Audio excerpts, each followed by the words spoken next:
நம்ம எதை வர்ஷிப் பண்றோம் ரொம்ப முக்கியம். கர்த்தருடைய வார்த்தைக்குள்ள என்றாக இது வேண்டாம். மோசே தூரத்தில் இருந்து முச்செடியை பார்க்கறது வரைக்கும் பிரச்சனை இல்லை.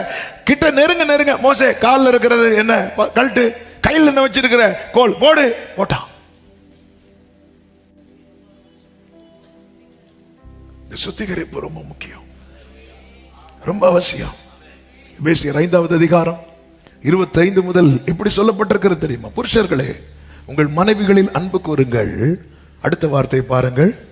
அப்படியே கிறிஸ்துவும் சபையில் அன்பு கூர்ந்து, வாசிங்க, தாம் அதை திருவசனத்தை கொண்டு தண்ணீர் முழுக்கினால் சுத்திகரித்து பரிசுத்தமாக்குகிறதற்கும் கரை திரை முதலானவைகள் ஒன்றும் இல்லாமல். பைபிள் அது நாளைக்கு வரும்போது ஆண்டவர் கூட்டிட்டு போயிடுவார். தயவு செய்து பெலிஸ்தியரை ட்ரீட் பண்றது வேற, பரிசுத்தவான்களை ட்ரீட் பண்றது வேற. ஆண்டவர் எப்படி வச்சிருக்கிறார் தெரியுமா? புருஷன் மனைவி, கிறிஸ்து சபை. ஒரு மனைவி எப்படி இருக்கணும் அப்படின்னு புருஷனுக்குன்னு ஒண்ணு உண்டு. ஒரு சின்ன விஷயம் மாறினா கூட புருஷர்கள் அதிகமா கோபப்படுற பர்சன் யாரா இருப்பாங்க தெரியுமா? மனைவியா தான், சொந்த மனைவியா இருப்பாங்க. பைபிள் அப்படிதான் இருக்கு. உங்கள் சொந்த புருஷர்கள் அப்படிதான் இருக்கு. எதுக்கு எடுத்தாலும்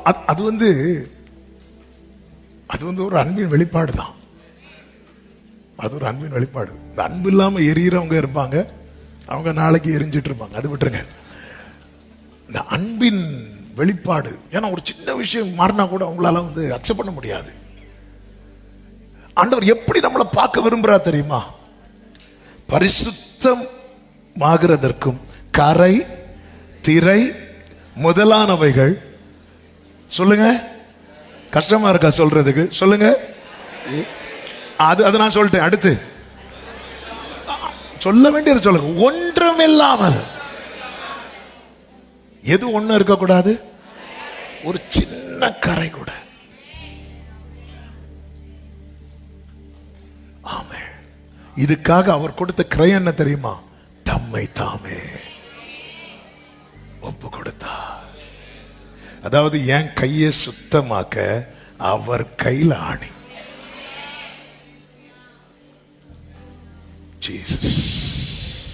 என் கால்கள் சுத்தமாக அவர் கால்களில் ஆணி. உச்சந்தலை முதல் உள்ளங்கால் வரை அடி. என்கிட்ட ஒரு பழுதும். அவர் அடிக்கிறதுக்கு முன்னாடி அவரை செக் பண்றாங்க. ஒரு பழுதும் இல்லை. அதன் அடையாளம் தான், இவரிடத்தில் நான் யாதொரு குற்றத்தையும். பஸ்கா ஆட்டுக்குட்டி அடிக்கப்படும் போது பிரதான ஆசாரியன் ஓகே பண்ணணும், ஒரு குற்றம். அதுக்குன்னே ஆட்களை நியமித்திருப்பாங்க. அதே போலதான் கடைசியில் இங்க பிலாத்து ஓகே பண்றான். ஏன்னா பிரதான ஆசாரியனுக்கு பார்வை அவுட் ஆயிட்டு, எல்லாரும் பொய்யான குற்றச்சாட்டை வச்சிட்டு இருக்கும் போது பிலாத்து அந்த தீர்ப்பை சொல்றான், இவரிடத்தில் நான் ஒரு குற்றத்தையும் காணேன் அப்படி சொல்லிட்டு கையை கழுவிட்டான். ஓகே ஆயிட்டு. அடிக்கிறாங்க அடி. அவர் உடம்புல அடிபடாத இடம் கிடையாது. ஏன் தெரியுமா? என் உடம்புல ஒரு இடத்துல கூட கரை இருக்க கூடாது என்பதற்காக. இந்த ரகசியம் பெரியது. ஒரு தேவ பிள்ளைக்கு இந்த உணர்வு தேவை. அதனாலதான் கர்த்தர் இந்த வசனத்தை கொடுத்து சீஷர்கள்ட்ட சொன்னார், நீங்கள் சர்வ சிருஷ்டிக்கும் போய் சுவிசேஷத்தை பிரசங்கித்து அவர்களை சீஷராக்கி அவர் பிதா குமாரன் பரிசுத்த ஆவி நாமத்தினாலே அவர்களுக்கு ஞான ஸ்நானம் கொடுத்து நான் உங்களுக்கு கட்டளையிட்ட யாவையும் அவர்கள் கை கொள்ளும்படிக்கு அவர்களுக்கு உபதேசம் பண்ணுங்கள். ஆமென். இந்த வேதத்துக்கு நமக்கு இடையே இருக்கிற உறவு எப்படிப்பட்டதா இருக்கிறது. ஆமே. கர்த்தர் கடந்த வாரம் இதுதான் பேசினார். அடுத்த பாயிண்ட்டுக்கு போலாம் விட மாட்டேங்கிறார். ஆமா. எந்த அளவுக்கு, எத்தனை வருடங்கள் ஆகிவிட்டது. இனி நமக்கு முன்னாடி எத்தனை வருடங்கள் இருக்கும்னு தெரியாது. வேதம் சொல்கிறது, கிறிஸ்துவுக்குள் மரிக்கிறவர்கள் பாக்கியவான்கள் என்று எழுது அப்படிங்கிறார். யோவான் உடனே அப்படி எழுதுறார், கிறிஸ்துவுக்குள் மரிக்கிறவர்கள் வாக்கியவான்கள் அப்படி எழுதும் போது ஆவியானவர் ஆம் என்று திருவுளம் பற்றுகிறார். எஸ், கிறிஸ்துவுக்குள் மரிக்கிறதுனா என்ன?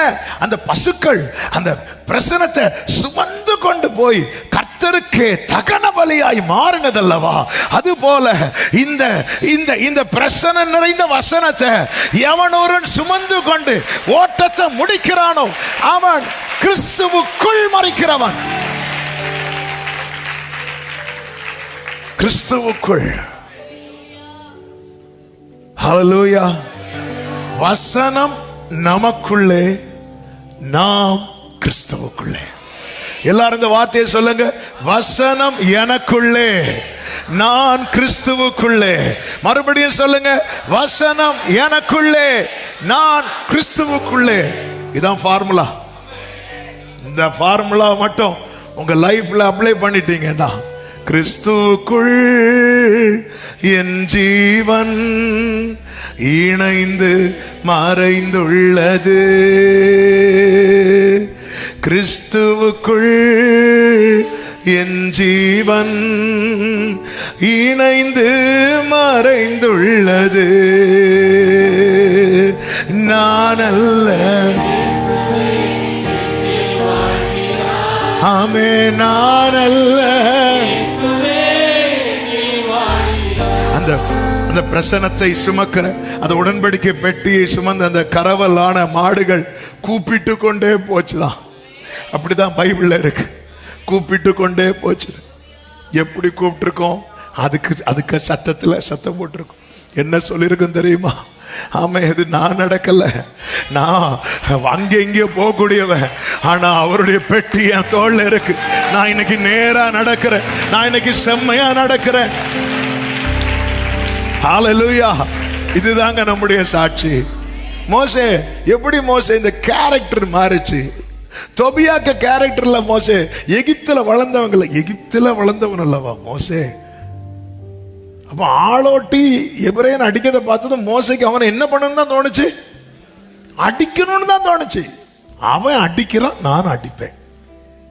அடிச்சிட்டு வந்து கர்த்தரின் திருவிருந்து, ஆண்டவரே எனக்காக நொறுக்கப்பட்டீர், நானும் ஒருத்தன் நொறுக்கிட்டு இப்பதான் வந்தேன் ஆண்டவரே. ஆமென்.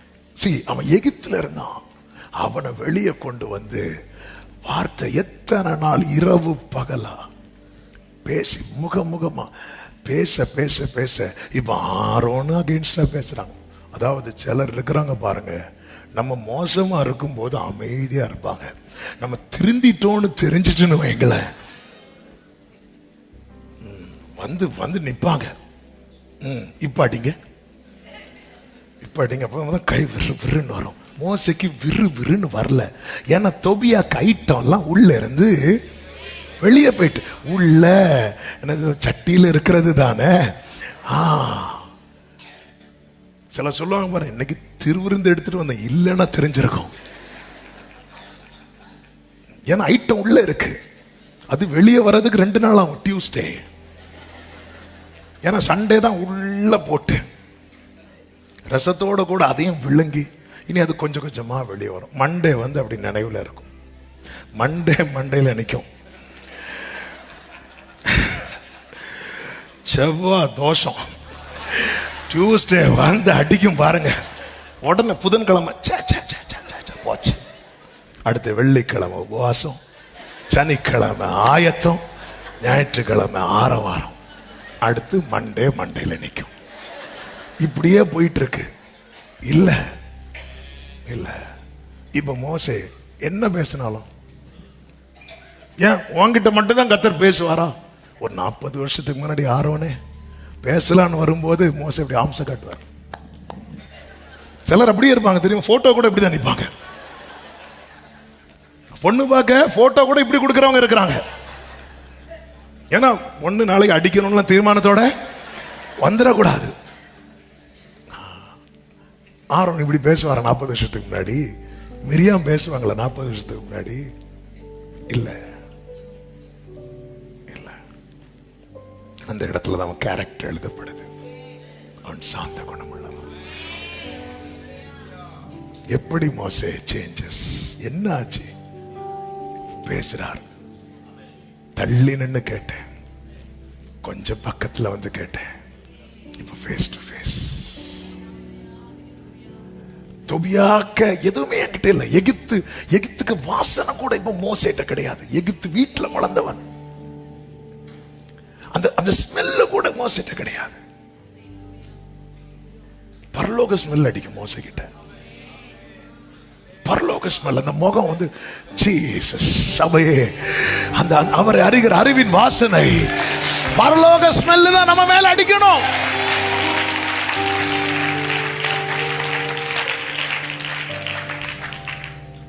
ஆமென். இந்த வேதத்தோடு நெருங்க விரும்புறீங்களா? 5 ஜெபத்தை பண்ணுங்க. 5 ஜெபத்தை பண்ணுங்க. 5 ஜெபத்தை நான் சொல்லி ஜெபிக்கிறேன். 1, என் செவிகளை திறந்தருளும்,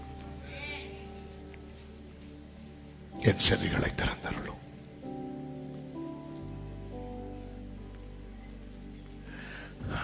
நமக்கு தெரியும், ஸ்தேவான் வந்து ஆவியில நிறைந்து பேசுவார். பழைய ஏற்பாட்டை எவ்வளவு பரிசுத்த ஆவியானவருடைய வெளிப்பாட்டோடு பேசுவார் தெரியுமா? நீங்க அப்போஸ்தலர் 7வது அதிகாரம் வீட்டில் போய் படிங்க. அப்படியே என்ன ஒரு ஞானம், என்ன கிருபை! ஆவியில நிரம்பும் போது வெளிப்படுகிற அந்த விஸ்டம், அந்த கிரேஸ், க்ளோரி. அப்படி பேசும்போது கேட்ட ஜனங்கள் வந்து காதை என்ன பண்ணாங்களா? இப்படி ஒரு நிலைமை மட்டும் நம்ம லைஃப்ல வரவே கூடாது. அதனாலதான் ஆண்டவரே என் செவிகளை திறந்தருளும். ஆண்டவர் அந்த ஒரு செவிடன், கொன்னை வாய் உடையவன், அவனை ஜனங்க கூட்டிட்டு வரும்போது இந்த காதுல எப்படி கைய விரல வச்சு எப்பத்தான் ஆனாராம்